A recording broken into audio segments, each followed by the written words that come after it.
સાત્વિક રેસીપીની video સિરીઝમાં આપ સૌનું હાર્દિક સ્વાગત છે. કલ્પવૃક્ષ પરિવારને જય સ્વામિનારાયણ, જય શ્રી કૃષ્ણ, જય સિયારામ, હર હર મહાદેવ, રાધે રાધે. મારા હાથમાં છે નોર્મલ બાજરો અથવા બાજરી અને શિયાળાની આ ઋતુ છે.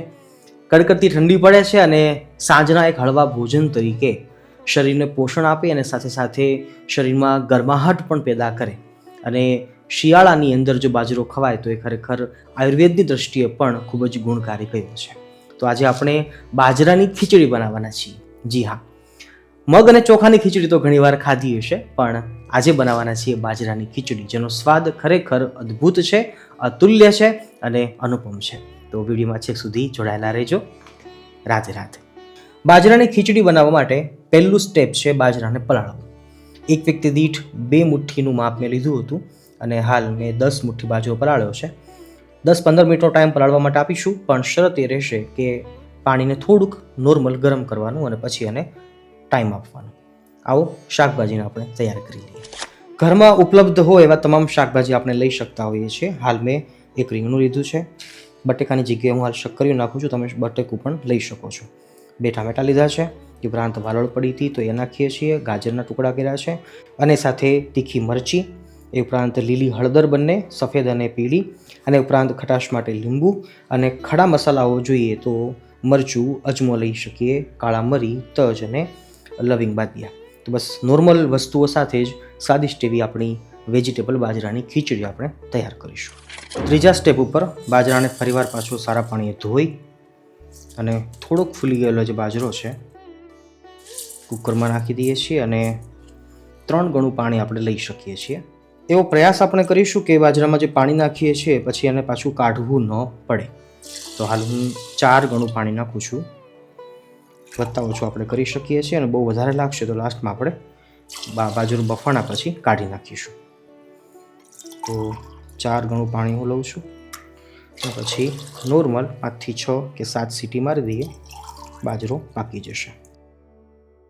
પણ ભૂલશો નહીં, બાજરાની અંદર પહેલાં જ નમક નાખી દેવાનું છે, જેથી બાજરો નમક પી લેશે. સ્વાદ અનુસાર નમક. થોડોક સોડા નાખું છું ચીમટીભર, જેથી બાજરો કાચો રહેવાની શક્યતા ના રહે. અમે લાસ્ટ યર પણ બાજરાની ખીચડી બનાવેલી, તમને સ્ક્રીન ઉપર થંબનેલ દેખાતું હશે અને ઉપર આઈબોલ ઉપર તમે એ વિડીયો જોઈ પણ શકો છો. પણ 1,30,000થી પણ વધારે લોકોએ એ વિડીયો જોયો અને ખૂબ જ પ્રેમ આવ્યો. ઘણા લોકોએ એવું પણ લખ્યું હતું કે અમને ખબર જ નહોતી કે બાજરાની ખીચડી બનતી હોય છે. પણ સાચું કહું તો શિયાળામાં બાજરાનો ઉપયોગ કેમેય કરીને આપણે કરવો જોઈએ અને એના ભાગરૂપે બાજરાની ખીચડી આપણે બનાવી રહ્યા છીએ. જોકે ખૂબ જ ફેમસ અને પ્રસિદ્ધ આ વસ્તુ છે, રાજસ્થાન બાજુ વધારે ખવાતું હોય છે. ગુજરાતમાં કદાચ આનું ચલણ ઓછું છે, પણ તમે કરજો, કારણ કે ડેઇલી રૂટિનમાં આપણા રોજિંદા જીવનમાં ઘઉંનો ઉપયોગ વધતો ગયો છે અને બાજરો, જુવાર ઇત્યાદિ હળવા ધાન જે કહેવાય એનો ઉપયોગ ઘટતો ગયો છે. અને આપણા બેઠાડું જીવન અને આપણા પરિશ્રમ રહિત જીવન, એની અંદર ઘઉંને પચાવવા બહુ જ અઘરા છે અને એના કારણે ઓબેસિટી, ફેટ વધે છે, ડાયાબિટીસ વધે છે, એવા બધા પ્રોબ્લેમ આવતા હોય છે. પણ શિયાળામાં અથવા તો રોજિંદા જીવનમાં બાજરો ક્યારેક ક્યારેક ખવાતો રહે તો પણ બહુ જ સારી વાત છે અને એના ભાગરૂપે આ રેસીપી છે. આશા રાખીશ કે તમે પણ અવશ્ય બનાવશો અને પરિવારને સ્વસ્થ રાખવા માટે ઉપયોગી સાબિત થશો. એ સાથે ચોક્કસ હું કહીશ કે શરીર જો સ્વસ્થ રહેશે તો જ મન સ્વસ્થ રહેશે, મન સ્વસ્થ રહેશે તો જ ભગવાનની ભક્તિ આપણે કરી શકીશું. બસ એ જ આપણો પ્રયાસ છે અને એટલા માટે જ આપણે આ સાત્વિક રેસીપીની વિડીયો સિરીઝ ચલાવી રહ્યા છીએ. રાધે રાધે. આ બાજુ આપણો બાજરો ધીમા તાપે પાકી રહ્યો છે. ત્યાં સુધીમાં 2 મોટી ચમચી આપણે ઘરની ગૌશાળાનું ચોખ્ખું ઘી લઉં છું અને શાકભાજીને આપણે વઘારી લઈએ. રાઈટ, તમને પણ વિનંતી કરીશ, તમે પણ ઘી, તેલ ઇત્યાદિ ઓછું ખાજો પણ ચોખ્ખું ખાજો. અત્યારે બહારની તમામ વસ્તુઓમાં ભેળસેળ બહુ આવે છે. ઘી, તેલમાં પણ પુષ્કળ પ્રમાણમાં ભેળસેળ આવતું હોય છે. તો ચોક્કસ તમે પણ સંપર્ક કરી શકો છો. સ્ક્રીન પર તમને નંબર દેખાતો હશે, તમે ઘી અવશ્ય મંગાવી શકો છો.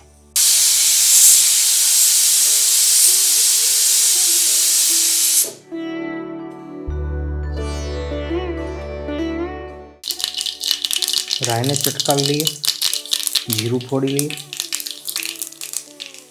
લાલ મરચું, લવિંગ ઇત્યાદિ મસાલાઓ, કાળા મરી, તજ,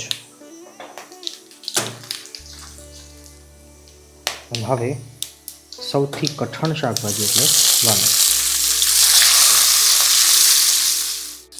જે પાકવામાં વાર લાગે એમ હોય એવા શાકભાજીઓને પહેલાં નાખતા જવાના. હાલ આપણે 1 મિનિટ સુધી વાલોળ પકાવ્યા પછી રીંગણ નાખીએ છીએ, કારણ કે અમારા રીંગણની ચામડી જે છે એ જાડી છે. અડધો મિનિટ આને આપીએ.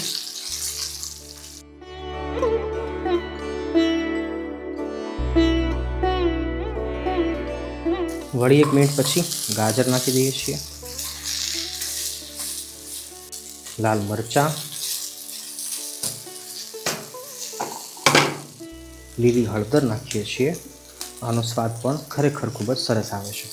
શિયાળામાં લીલી હળદર પણ વધારે ખાવી જોઈએ. છેલ્લે નાખીએ છીએ શક્કરિયા. મેં પહેલાં પણ કહ્યું હતું કે આની જગ્યા ઉપર આપણે બટેકો પણ લઈ શકીએ છીએ. મારા જોડે શક્કરિયું હતું એટલે મેં એ નાખ્યું છે. કોઈ પણ શાકભાજી આપણે વધતા ઓછા પ્રમાણમાં કરી શકીએ છીએ, અથવા તો ઘરમાં હોય એ નાખી શકીએ છીએ. રાઈટ. હવે થોડું પાણી નાખી અને બફાવા દઈએ. અને આ શાકભાજી પૂરતું આપણે નમક નાખી દઈશું.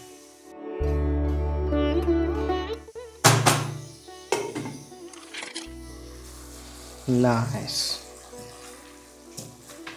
આપણા તમામ શાકભાજી આઈ હોપ કે પાકી ગયા હશે. સરસ પાકી ગયા છે. હવે આ સ્ટેજ ઉપર ટામેટાને પાકતા બહુ વાર નથી લાગતી, એટલે આપણે છેલ્લે નાખ્યા છે. તમે વહેલા પણ નાખી શકો છો. ગેસની ફ્લેમને ધીમી રાખીએ છીએ. 1 મિનિટનો ટાઈમ આને આપી દઈએ.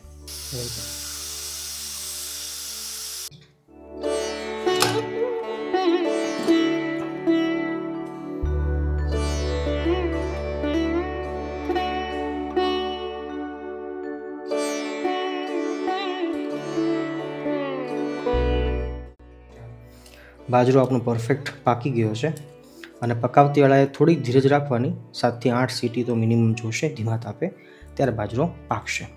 ઇન્સ્ટન્ટ પકાવીએ છીએ એટલા માટે, બાકી રાત્રે પલાળી દીધો હોય તો 4 થી 5 સીટીમાં પણ પાકી જતો હોય છે.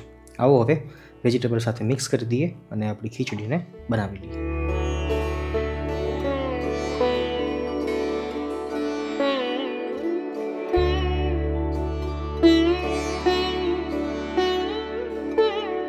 થોડુંક પાણી બળી જશે એટલે થોડીક ટાઈટ થઈ જશે ખીચડી, અને ખીચડી આપણી બનીને તૈયાર છે. આ સ્ટેજ ઉપર તમે ચાખી શકો છો. નમક કેવું કે ઓછું લાગે તો આપણે વધારી શકીએ છીએ, અને થોડીક વાર પછી આપણે ખટાશ નાખી દઈશું. ગળ પણ જો ઘરમાં ખવાતું હોય તો નાખવાનું, બાકી જરૂર નથી. શિયાળામાં આ ખીચડી બધાને ખૂબ જ ફાવશે એવી મને આશા છે. અને સાથે છેલ્લી આપણી શરત પ્રમાણે જે કંઈ ઘરમાં બનાવો એ ભગવાનને થાળ ધરાવી, ભૂખ ધરાવી પછી જમવામાં ઉપયોગ કરજો. મળીએ છીએ નવી એક રેસીપી સાથે. ત્યાં સુધી સૌને જય સ્વામિનારાયણ, જય શ્રી કૃષ્ણ, જય સિયારામ, હર હર મહાદેવ, રાધે રાધે.